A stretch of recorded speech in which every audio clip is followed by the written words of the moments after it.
Chapter 3, A Fool and His Honey, Synapse, A Tea Garden Mystery by Charlene Harris.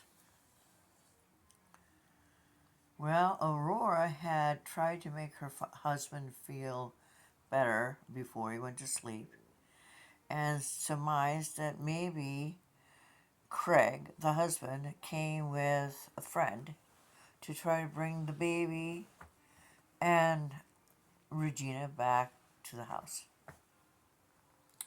She didn't know if this was possible or not. She was just surmising,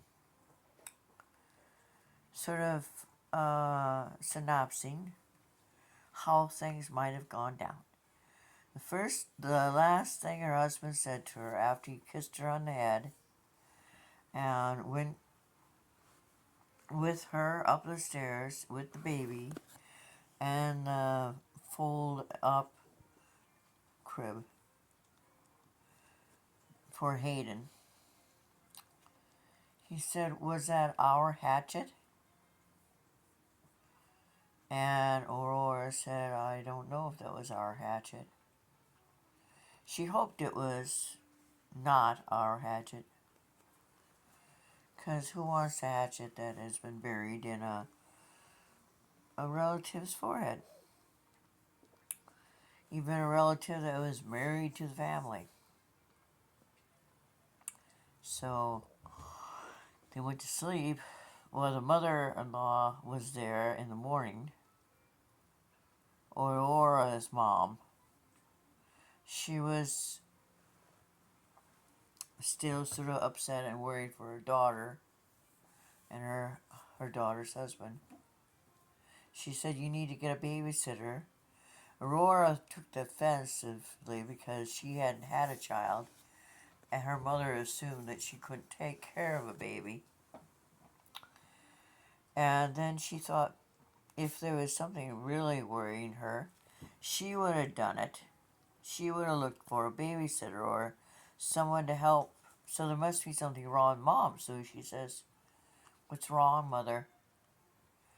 And evidently her stepfather had had a heart attack after Aurora called last night to tell them what had happened at her house so that she didn't have to hear about it on the news the next day. Because if you know anything about a small town, where I'm from, 3 little old ladies used to drive around so they'd know where everybody was parked and who was doing what to whom. Nosy Nellies, I call them.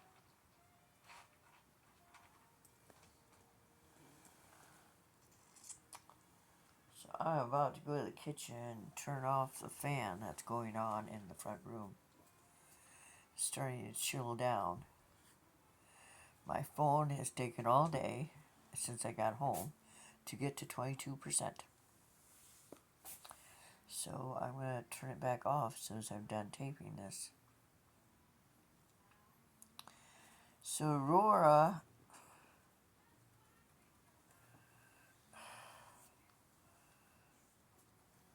left Martin holding the baby and went in to lay down on the couch. They had a red leather couch.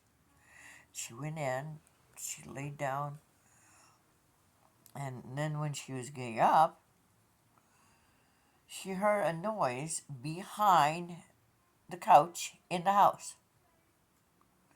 And she looked over the couch in time to see a blonde-headed young man rising from behind the couch. A young man they didn't know. Evidently, he had been in jail with Craig.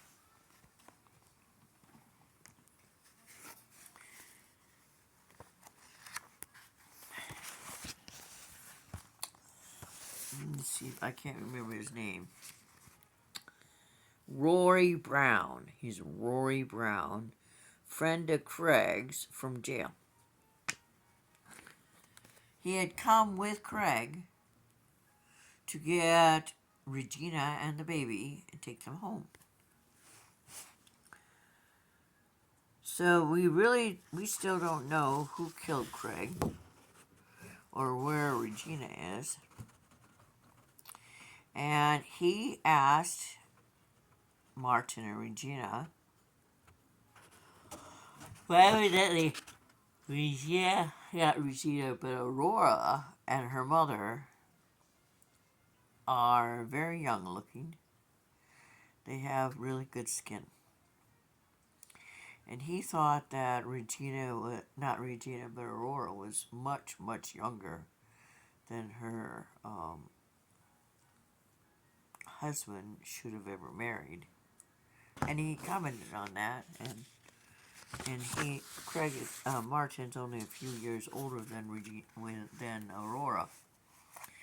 And he asked, have you seen Craig? And that's when they told Rory, yeah, we've seen Craig. He's dead. And that's how the story went in chapter 3. Chapter 3 ends with a strange man in the house, behind the couch, who came with Craig, and their mission was to bring